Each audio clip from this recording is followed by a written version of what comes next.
interestingly, I received my first NIH award shortly before COVID struck, and we actually started our recruitment in like the second or third week of February of 2020, and then 2 weeks later, COVID struck, and everything sort of exploded, and so. I was pulled into full-time clinical duty. All the units that we had created, the grant was really focused on how do we improve care for hospitalized older patients, especially with dementia. And it was focused on, mobilizing them and engaging them and having nursing assistants really, address their unmet needs.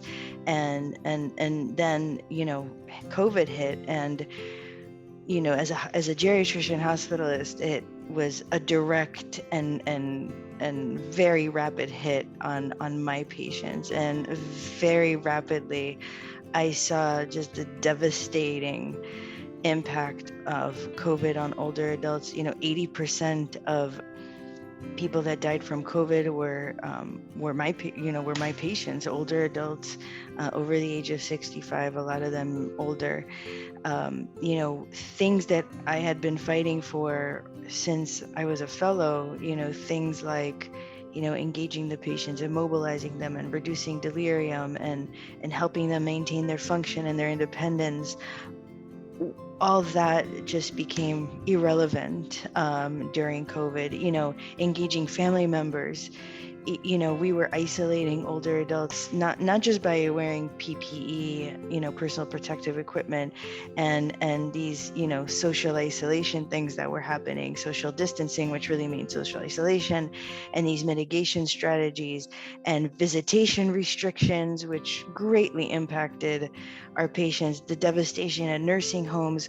All these things just felt like we're turning the wheel backwards, like 50 years in time, and all the things that, we had built and created just dissipated immediately, and I think, on the one hand, we're still trying to rebuild, but on the other hand, it's sort of an amazing chance to rebuild better, and so I think that's why it's important for me to continue to talk and to get the word out, and not just, and that's what this talk is really about. It's not just about, looking back and seeing how we got here, but it's about what are the lessons learned and how actually do we move forward from here.